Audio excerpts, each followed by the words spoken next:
back just for a very quick little, I guess, tutorial or answer to a question that was posed to me yesterday. Someone who was stitching the infinity scarf found that they ran out of wool and they wanted to know how to attach extra yarn to their project. So I'm going to show you how to attach yarn. This is the baby blanket that I just did, and you can't see, every time I changed colors here, you can't see where I joined, but my join is actually here on this rim, all the way up. And I'll show this to you. I think it's easiest on this one. Yes, okay. So when I join yarn, I actually stitch the tail of the other color in here. I cover it over as I'm stitching. So my tail for my green and my cream, I don't know if you can see that there. It's actually running underneath these stitches. I've buried it. So you can't see where it was attached. There's no knot in my work. Same thing here. When I changed from the cream back to green, it's running inside. Same here, when I changed from yellow to cream, the tail is running along here, and I just snipped it partway through. So you can't really see where it's been buried, but it's inside here. It's running along this edge. So I'm going to show you how to do that. This is just a gold colored yarn that I just stitched some double crochet rows on. You can do this at the end of any row. It doesn't have to be at the end of a single crochet, at the end of a double crochet, at the end of a half double crochet. We're going to do it at the end of a double crochet row. So you're going to double crochet your last stitch, just like you normally would. Okay, so I'm at the end. Normally this is where I would chain two and turn my work. But I'm going to drop this yarn, this gold color, because I want to switch to a different color. So we're going to switch to green, just so there's a big contrast and you can see the difference. You're going to leave a long tail.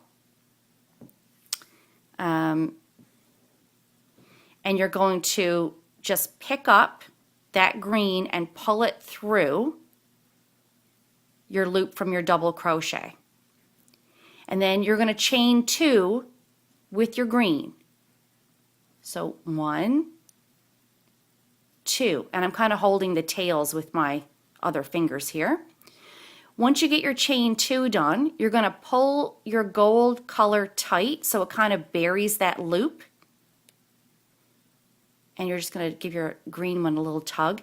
So this is a nice clean transition from here to here, from your gold to your green. You're going to turn your work like you normally would. Now, these two tails, right, the green tail and your yellow yarn, you're actually going to hold them with your work.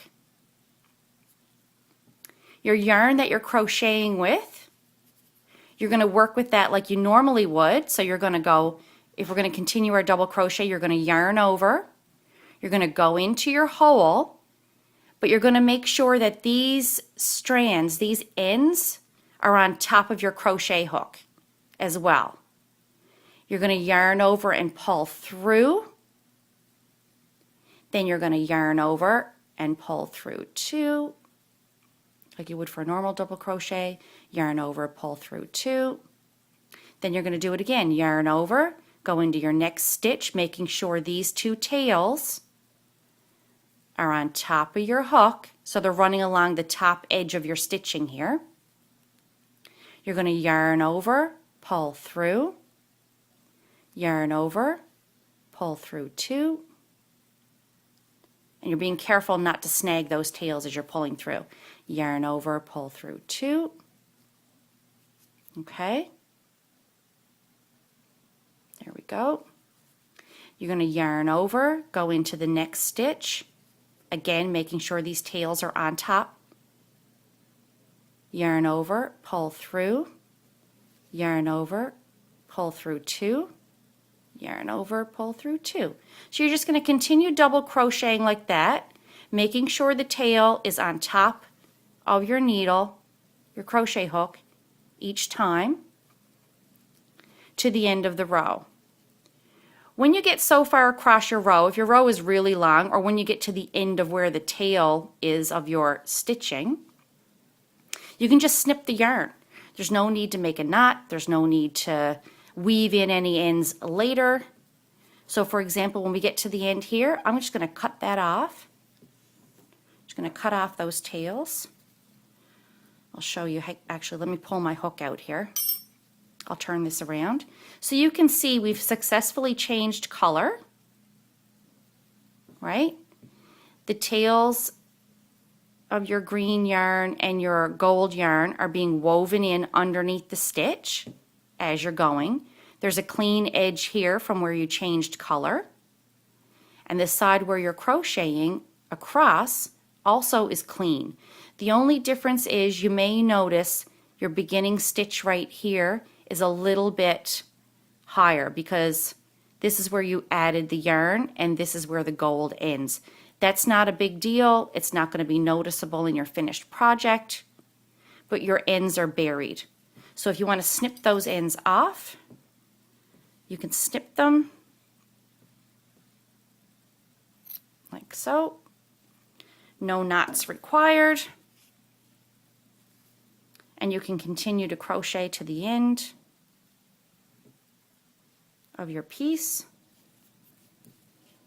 And I'll just show you what it looks like by the time we get to the end. I'll just do this very quickly.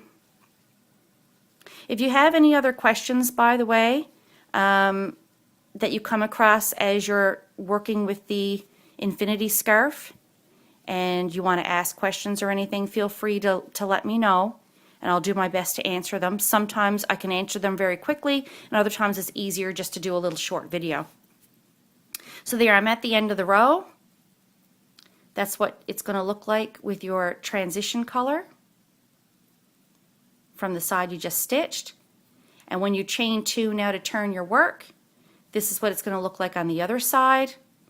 Very similar, only difference is a little thicker right here where you have your tails running underneath your work. But you've successfully changed color. So there you go. I hope that helps. I hope you can see that clearly. Let me know if that helped answer your question, and we'll chat with you again soon.